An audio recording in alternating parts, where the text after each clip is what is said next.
Hi everyone, welcome back. I am Utpal Raj and in this video I will show you how to use Bluetooth earbuds as a microphone on your Mac. So most Bluetooth earbuds including AirPods and many third-party earbuds include a built-in microphone that you can use for calls, online meetings and voice recordings. However, if you only connect your Mac to any Bluetooth device, your Mac won't use that device as a default microphone.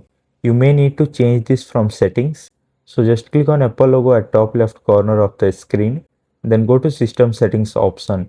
Now on the Settings application within the left side panel, scroll down and click on Sound option, and then in the right side panel, scroll down and here select Input option. Now within the input section, you can find all the possible microphone sources for your Mac. You need to find that Bluetooth device within this section.